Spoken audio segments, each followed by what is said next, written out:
Con Zappy es posible ver tus programas o series favoritos cuando y donde quieras. Descubre nuestra nueva plataforma de streaming pensada para toda la familia. Disfruta de una gran selección de contenido. Visualízalo hasta en 4 pantallas simultáneas con perfiles personalizables. Accede a la plataforma desde tu Smart TV o cualquier dispositivo móvil.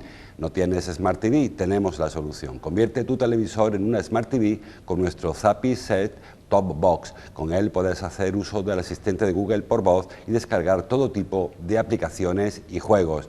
Y si eres cliente de PTV Telecom y tienes contratada la televisión y el móvil, estás de suerte. Podrás disfrutar del paquete básico totalmente gratis con 2 usuarios disponibles y de regalo un mes en Fix OLED. Que no te lo cuenten. Don't worry, be Zappy.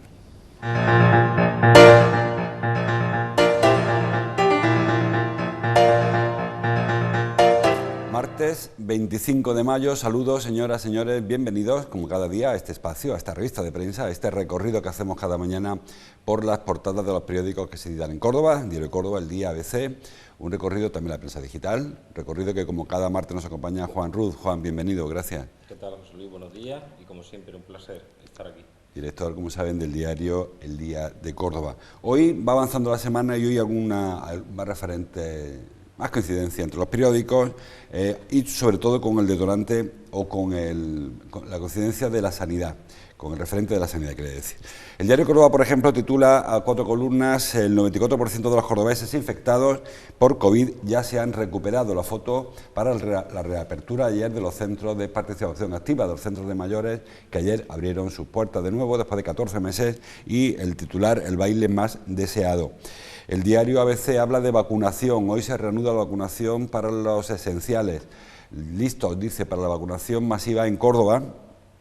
Hoy, decía, se retoma la vacunación segunda dosis para los esenciales y también para el grupo de 50 a 55 años. Hablaremos ahora de ese asunto y de los nuevos lugares donde se van a administrar las vacunas.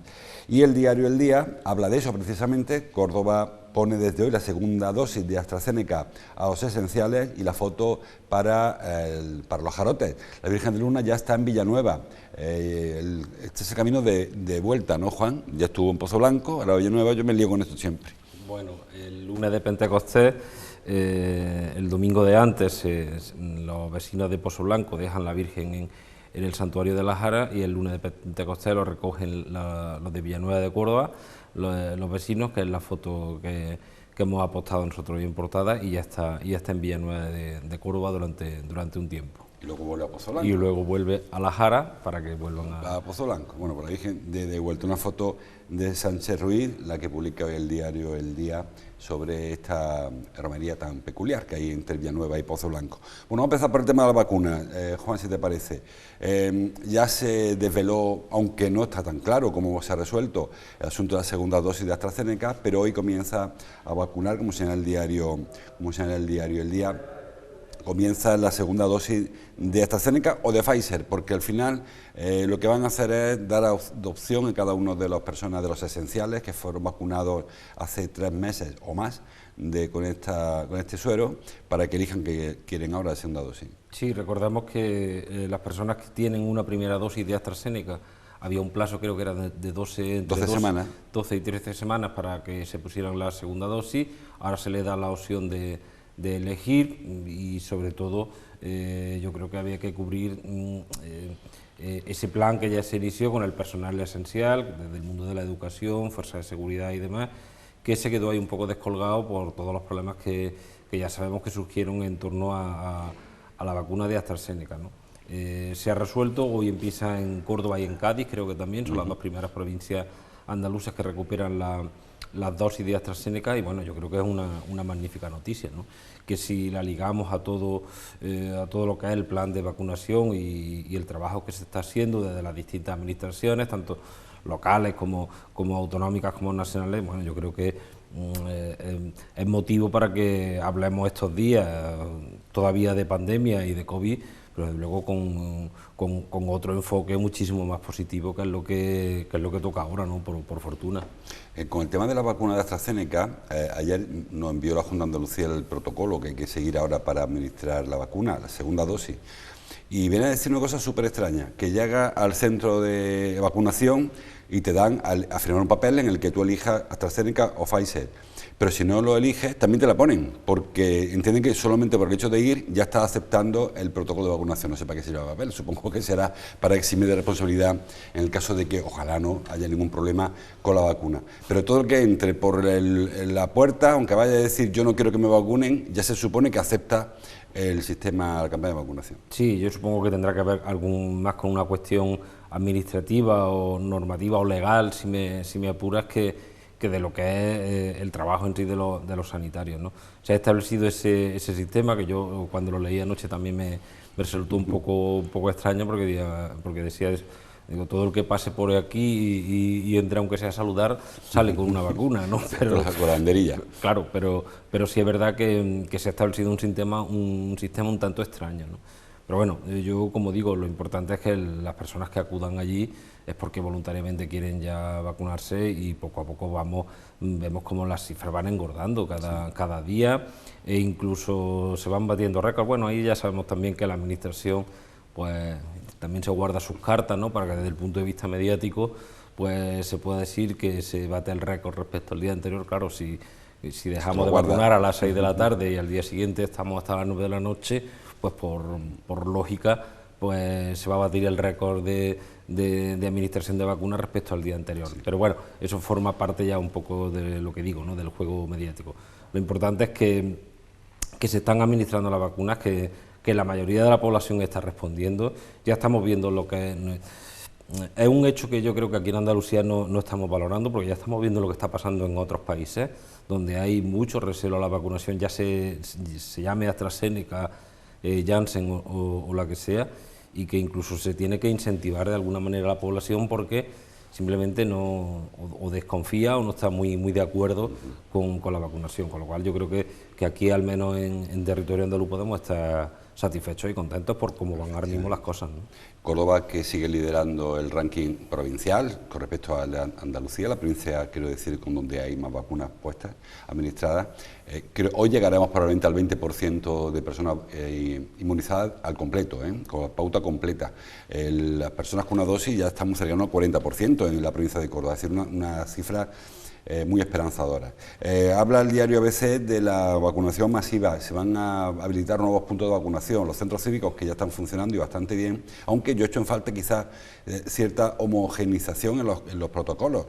Yo me he puesto una vacuna ya y en mi caso fue muy distinto. Me dijeron qué vacuna fue, me dijeron cuándo tengo que volver. Hay otros que te dicen, no ha puesto una, venga dentro de 3 semanas y a la hora que usted quiera. O sea que no todos funcionan exactamente igual, pero en general está funcionando bastante bien y sin cola, básicamente, y creo que el objetivo de alcanzar final de junio con la inmunidad de grupo o de rebaño parece que es una realidad palpable ya. Sí, yo creo, coincido contigo, una realidad palpable, porque es que además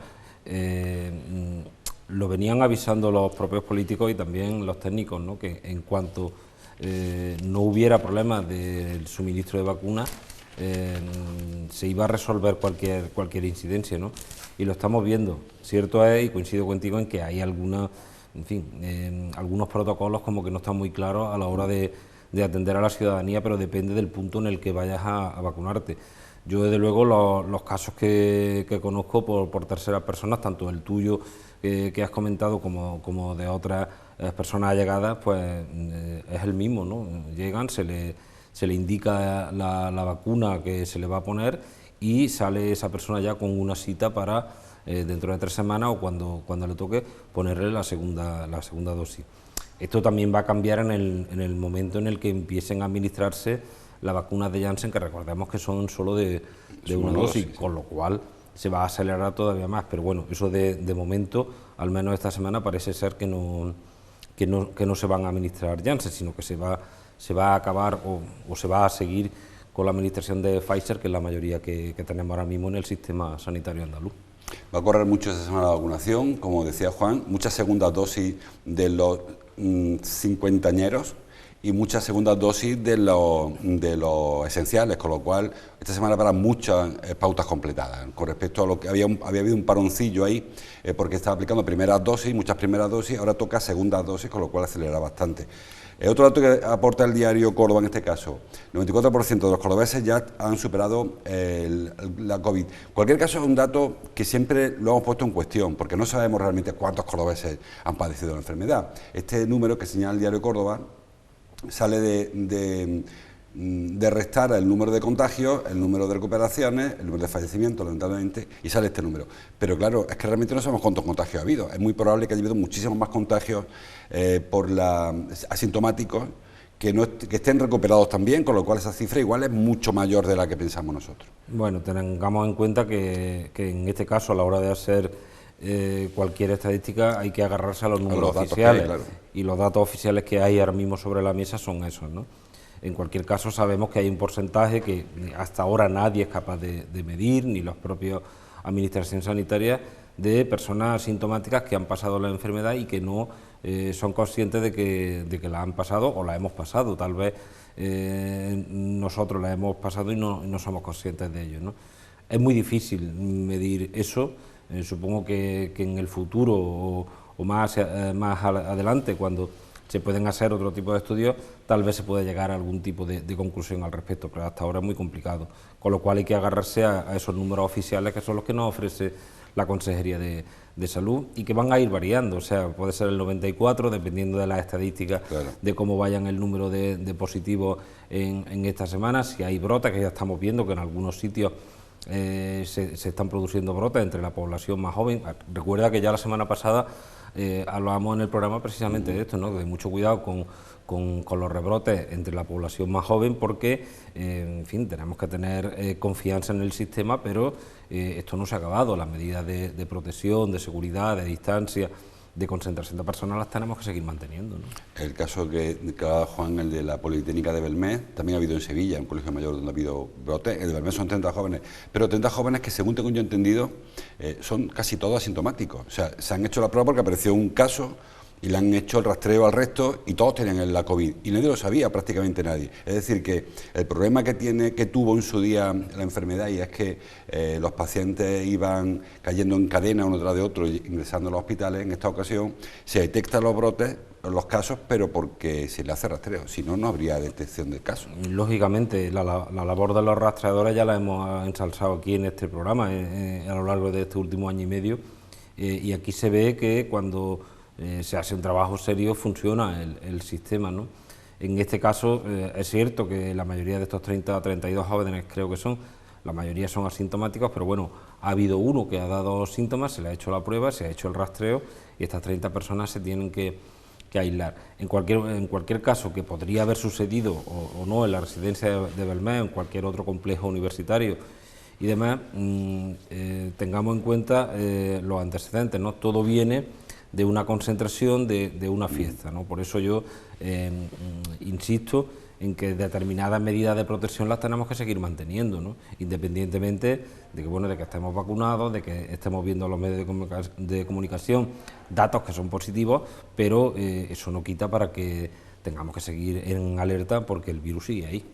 Ahí tenemos una imagen en el diario Córdoba, una foto que firma Manuel Murillo, de la reapertura, decía yo, de los centros de mayores de participación activa, unos lugares que se ha intentado blindar durante mucho tiempo, hasta el punto de llegar a cerrarlos. Al principio se limitó la entrada, se controló quién sí, quién no, al final se decidió cerrar para evitar que hubiese brotes, porque esos brotes sí que son muy peligrosos. Porque ya las personas que entran ahí son personas con una edad más avanzada, y bueno, en estos 14 meses y 11 días esperando, dicen, este momento. Síntomas de la reapertura, de la normalización, de la vieja normalidad, porque la nueva normalidad no nos convence mucho, queremos la antigua. la que había antes, la de ir por la calle sin mascarilla, la de poder sentarte en un bar sin tener que mirar el de al lado cuántos metros o cuánto deja de estar, ¿no? Y esto de ayer, de esta foto tan significativa, creo que es de lo más importante, porque son personas de edad. Lo de abrir un pub o abrir un... Pero estos son personas que se han visto muy afectadas y muy preocupadas por la enfermedad. Yo creo que sí, que tenemos que estar satisfechos por estas personas, por estos tramos de edad que durante la etapa más dura de la pandemia son los que más han sufrido, ¿no?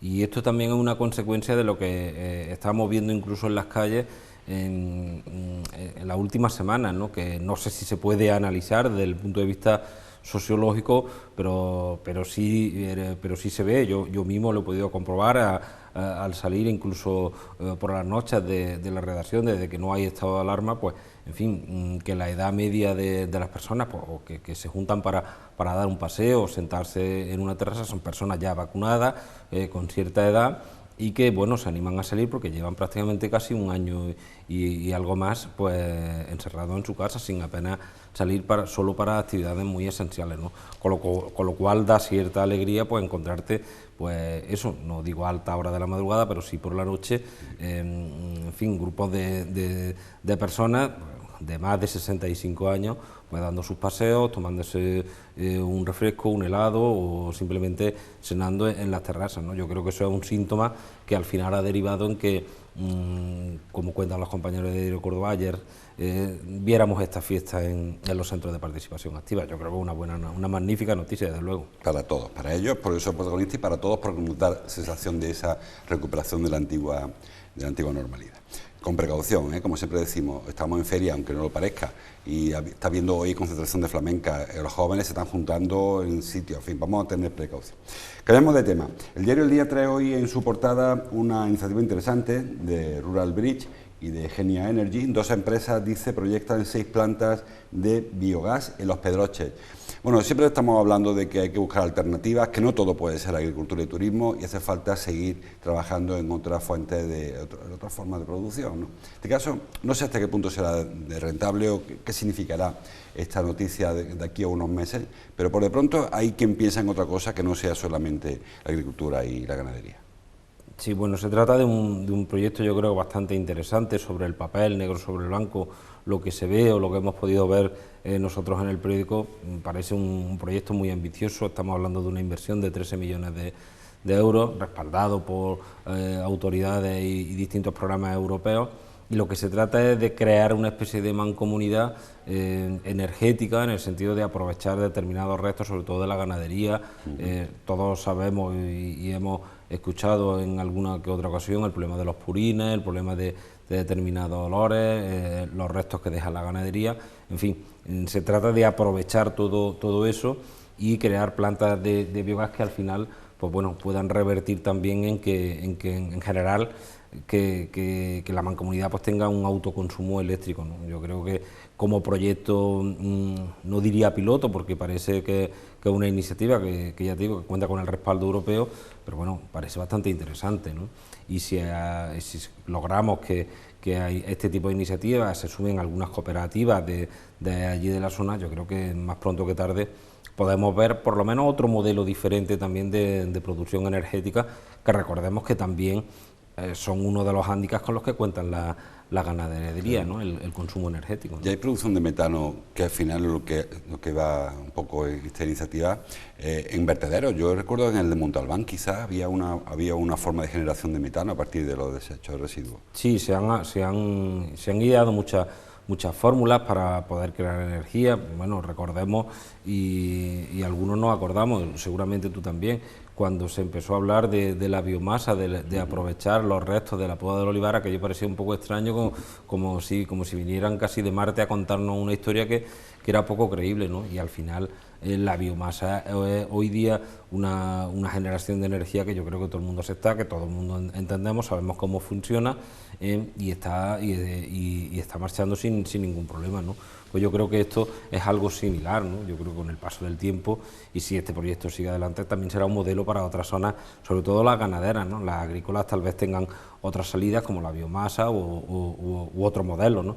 Pero en este caso yo creo que puede ser interesante. Hablando de energía, trae el diario Córdoba en su portada hoy que la factura de la luz bajará un 3,4% para 19 millones de españoles a partir del 1 de junio. En cambio, en la factura, bueno, hay que decir, y lo hemos comentado muchas veces, que de la factura de la luz lo que consumimos creo que es el 21%, el 24% del total. 21% son impuestos, el del IVA, básicamente, y el resto son peajes, son cargas y son otras películas. Sobre el consumo se va a aplicar un sistema distinto para cobrar la luz, y es que se va a rebajar por valles. Esto va a afectar a personas que no tengan la hora discriminada, sino el normal. En principio no hay que hacer nada, parece que esto va a venir automáticamente. Lo que sí que hay que hacer es ver cómo aprovechamos mejor la energía, porque la hora valle solamente a los fines de semana o la noche, desde las 12 de la noche hasta las 8 de la mañana. Porque ponía el ejemplo en el diario Córdoba de planchar, por ejemplo, que consume bastante energía en hora valle, en lugar de en hora punta, pero es que hora valle es planchar a las 12 de la noche, o dejarlo para fin de semana, que tenga un espacio que solemos utilizar para planchar. Creo que hay que ser ahora más conscientes, porque insiste el gobierno, y ya me callo, que esto no es para abatar la factura, sino para descarbonizar el planeta, para evitar las emisiones. Es decir, que se hace intentando forzar a la gente que a base de regalitos gastemos menos. Bueno, se trata de iniciativas que se han puesto en marcha ya también en otras ocasiones, porque ya recordamos cuando nos aconsejaban hace unos años a qué hora también poner la lavadora. Es un proyecto más o menos similar, que creo que se lleva contando desde hace algunas semanas cómo va a funcionar este plan. Pero yo al final siempre digo lo mismo. Esto está muy bien, seguramente todos los ciudadanos y todos los usuarios nos tendremos que acoger a este nuevo modelo de consumo de electricidad, pero en cuanto al precio yo tengo siempre mis reservas, ¿no? Al final yo digo que esto hay que medirlo por ejercicio. Hay que mirar en una vivienda, en un hogar, cuánto se pagó por el recibo de la luz en el año 2019, en el año 2020, y cuando acabe 2021 hagamos la diferencia, hagamos la media. Y vemos que pese a todos los planes, pese a todas las alternativas que se le dan al usuario, al final siempre hay una subida de al menos un 8, un 9, incluso de un 10% en algunos casos, ¿no? Yo creo que esto de alguna manera habría que pararlo, no sé si este es el sistema, pero luego habría que aplicar algunas medidas para que el recibo del alumno siga subiendo, porque recordemos que es un bien esencial y que también los gobiernos están para que se cuiden este tipo de situaciones, ¿no? Y como yo decía, básicamente el 50% del precio final de la luz no depende del consumo, y el 21% depende de los impuestos. Es decir, que solamente si ustedes consiguen abaratar el kilovatio, o sea, en vez de gastar 1.000 gastan 400, por ejemplo, solamente repercute el 24% de la factura, el resto sigue igual porque no tiene nada que ver con esta película. Es decir, que tanto no influye. Habrá quien consiga abaratar un 4% su recibo, pero habrá quien, por mucho que se empeñe por la lavadora a las 2 de la madrugada, que también pensar que el vecino tiene que aguantar el centrifugado nuestro, no va a reportar demasiado beneficio. Más cosas. En cualquier caso, sí. Hombre, José Luis, yo insisto en que nos deberíamos de adaptar, o sea que yo como usuario también lo voy a intentar, pero en fin, con las reservas oportunas, porque al final estamos viendo que las tarifas son las que son, y que cuando hacemos el balance anual del oro. Claro, no todo es no es oro todo lo que reluce. Seguimos avanzando. Dice el diario ABC que la Junta informó contra el paso clave para la llegada de Amazon a la ciudad. Se refiere a aquella operación que se pretende desde la Agencia de Puertos, que dirige nuestro paisano, el exalcalde Rafael Merino, que pretendía que el parque logístico pudiese vender parcelas y además de manera desordenada. Y me explico, y quizás Juan se explique mejor que yo. No con la ordenación que actualmente existe, sino haciendo parcelas a la medida. Parece que la propia consejería no se pone de acuerdo si es posible o no hacer esa desregulación del parque logístico, y eso frenó que Amazon, o está frenando que Amazon venga a Córdoba una parcela grande que pretende de 50.000 metros cuadrados. Falta un poco de criterio aquí, porque Agencia de Puertos depende también de Consejería de Fomento, si no mal no recuerdo, y la ordenación del territorio también depende de esa misma consejera. Cada uno opina una cosa distinta. Sí, bueno, recordemos, y eso ya lo avanzamos en el periódico El Día hace unos meses de que el parque logístico que gestiona la Junta de Andalucía tenía un plan de usos, por decirlo o definirlo de alguna manera, que iba a modificarlo, ¿no? Esa modificación iba en el sentido de que antes esas parcelas se podían ceder durante un tiempo, pero la titularidad siempre era pública, ¿no? Uno de los cambios en este plan de uso era que se podía vender y enajenar esas parcelas, pero claro, había que hacerlo de una manera ordenada, ¿no? Y por fases. Claro, al llegar una propuesta de estas características en las que se reclama tanto suelo industrial, pues bueno, cuesta encajar todo eso incluso en el plan de uso nuevo, porque eso está previsto para parcelas más reducidas, estamos hablando de 14, 15.000 metros, sobre todo de empresas logísticas, pero claro, no de la dimensión que puede ser Amazon o Google o cualquier multinacional al respecto, ¿no? Entonces yo creo que ahí es donde está el conflicto. Al final lo que se tratará será de adaptar la normativa para que en los planes de uso se pueda vender de manera más desordenada. Yo creo que lo he explicado bien, una parcela en un determinado punto, en que esté en la fase 1, en la 2 o en la 3 del parque logístico, o en caso contrario pues habrá que buscar otra ubicación lo más cercana posible y que le venga bien a la empresa donde se pueda ubicar. Yo creo que no tiene mayor historia. Lo que sí es verdad es que, hombre, llama un poco la atención esas diferencias administrativas desde el punto de vista entre unas administraciones y otras, ¿no? Yo creo que aquí debería de andar un poco de la mano al respecto. Son informes, en principio, no son ni vinculantes. Lo que pasa es que un político difícilmente va a dictar una disposición que sea en contra de un informe, porque ahí la prevaricación siempre sobrevuela. En caso de que luego llegue un juez y el juez acepte la postura del discrepante, un informe de un técnico en el que desaconseja una actuación casi te lleva a la prevaricación, y por eso hay unos técnicos que no se atreven a garantizar que haya una solvencia jurídica o haya una argumentación jurídica, y se pone en cuestión. Hablando de parques logísticos, Juan, y saltamos de asunto, ayer conocimos que la Audiencia Nacional de Madrid había admitido trámite un recurso del Ayuntamiento de Jaén, que no es tan grave como parecía inicialmente. Cuando ya lees la pieza sílaba a sílaba te das cuenta que realmente era un poco chorradilla, ¿no? Pero que nos puso en principio a todos ayer los pelos de punta. Bueno, en cualquier caso, aunque se ha enfocado, y ahora lo explicaremos, de una manera que, en fin, que no es tan grave como pudiera parecer, pero sí es verdad que tiene su importancia el hecho de que la Audiencia Nacional, a partir de ahí, pues esté dispuesta a ver qué ha ocurrido con la base logística. Todo se resume en que es algo tan fácil como que el Ayuntamiento de Jaén lo que pide es tener acceso a los expedientes del Ministerio de Defensa, a los que, en fin, por tratarse del Ministerio de Defensa, no todo el mundo tiene acceso a los expedientes, como puede ser en obras públicas o en educación o cualquier otro ministerio, y lo que quiere es acceder a esos expedientes para ver cómo ha sido la tramitación, sí, a la hora de conceder esa cosa. Pero me refería que el recurso lo que ha conseguido es que le den permiso a ver los expedientes, nada más. El Ayuntamiento pidió los papeles, no se los dieron, recurrió esa decisión de defensa y le ha dicho a la audiencia que va a ver si tiene derecho o no a ver los papeles. Ni siquiera le han dicho ni darse los papeles, sino que voy a ver si tiene derecho o no a los papeles. Es decir, que de lo que ayer nos llegó de primer titular de Europa Press, que era un poco preocupante, de la audiencia admite a trámite el recurso, que en principio se había planteado como contra la decisión, y no tiene nada que ver con eso. No, porque es un contencioso, ni siquiera va a la ley de lo penal ni a la ley de lo civil, sino un contencioso administrativo. Claro, por eso te decía que lo único que se va a estudiar es que el ayuntamiento pueda o no tener acceso a la información y a cómo se ha tramitado ese expediente, que recordemos, Defensa trabaja como trabaja, para lo bueno y para lo malo, como tiene que ser cuando estamos hablando de determinados intereses que tienen que ver con la defensa nacional, ¿no?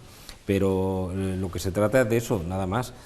A partir de ahí ni la Audiencia Nacional le ha dado la razón a Jaén, ni muchísimo menos, pero sí es verdad que abre una vía que yo creo que ninguna de las partes, ni tanto en este caso a la concesionaria, que es Córdoba, que bueno, esto le pilla un poco de rebote, como el propio Ministerio, pues no esperaban este paso, porque hasta ahora no ha habido precedentes que yo conozca donde decisiones de este tipo u de otro, pues bueno, la justicia se pronuncia al respecto de esta manera. En cualquier caso, está admitido a trámite y ahora tendrá que decidir la audiencia Lo veremos los próximos días, si pueden acceder a esa información o no, que repito, es acceder a información o no.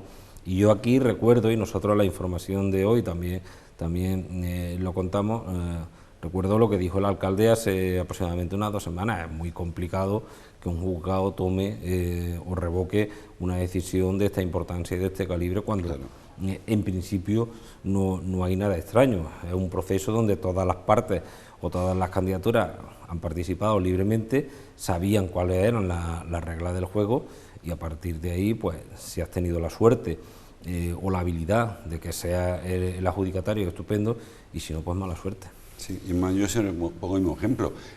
Esto no era un concurso como Eurovisión, no había que sumar puntos. Es verdad que había que aportar argumentos, pero la decisión era del Ministerio de Defensa. Es decir, es como cuando deciden hacer una casa cuartel en un pueblo o en el de al lado. Podrás enfadarte que te pongan el tuyo o en el otro, pero que no depende, no se pone por criterios meramente objetivos, hay más criterios, y en este caso creo que la última palabra de esto la tenía el responsable técnico, por criterios objetivos y subjetivos, por un cúmulo de criterios. Y no se trata de ir sumando puntos como si fuera eso, como United Kingdom 12 Points, ¿no? Eso no era una puntuación tan objetiva como para que tenga opción Jaén a exigir que se revise la puntuación, porque es que no ha habido puntuación.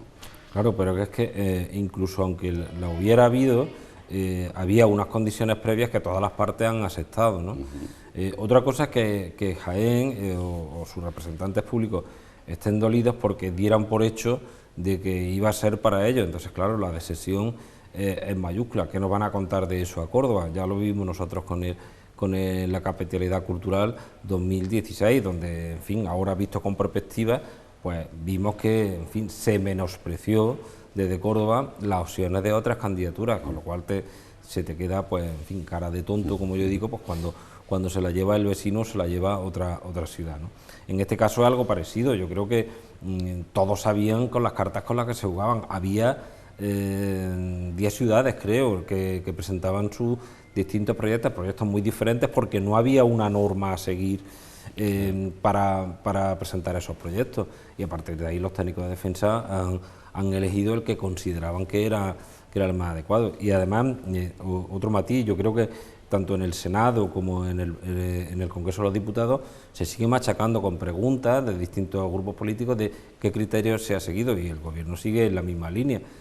Aunque cuestiones técnicas y de financiación y de aportación de terreno, que son las ventajas que tenía Córdoba para que se decidiera que era la mejor opción para la base logística. Y yo creo que no hay más que hablar al respecto, ¿no? Estamos fuera de hora ya, pero hay un asunto de ABC que quiero dedicarle un minuto. Titula Carlos González, el que fuera presidente del Córdoba. Carlos González maniobra para sacar un segundo equipo de fútbol en Córdoba. Yo una información que firma Javi Gómez. Yo creo que esto es una manera que tiene Carlos González de intentar rentabilizar lo que le queda, el cascarón ese que le han dejado al club, porque no veo qué sentido tiene crear un nuevo equipo que empezaría desde cero, jugaría en tercera preferente, claro, tendría que ir llegando a primera división. No sé si esto tiene algo más allá de ese intento de Carlos González de sacar el último euro a un proyecto que se le frustró.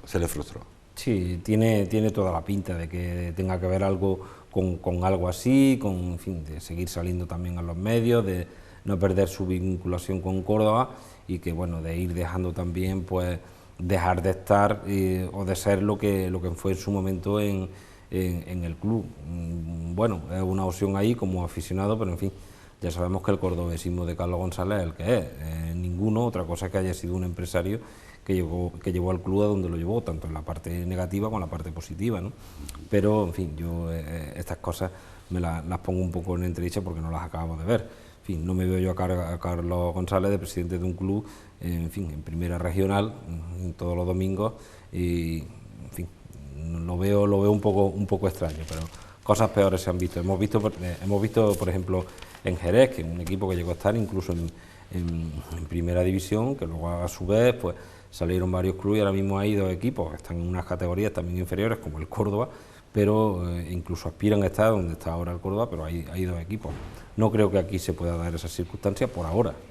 También le pasó al Salamanca, pero la diferencia fundamental es la que decía antes Juan, que son socios salmantinos o socios jerezanos que están en descontentos con el club y montan un club, pero que venga una persona que es de Tenerife, que vive en Madrid, que la vinculación con el Córdoba es mínima, que no tiene club, no tiene marca, no tiene estadio y que pretenda empezar de cero, yo no me lo creo. Me lo dicen de Campanero, me lo creería, pero de Carlos González yo lo pongo en cuestión.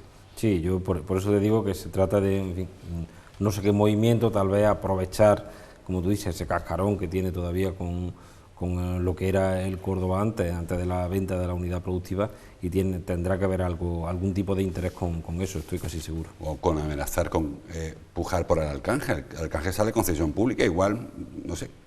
Habrá que verlo durante los próximos días, cuáles son los tiros por donde viene Carlos González. Nos vemos el martes, Juan.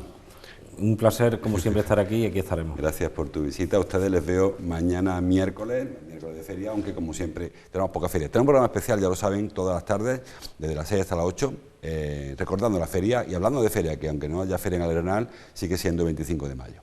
Nos vemos mañana, hasta entonces, como siempre, gracias por su atención.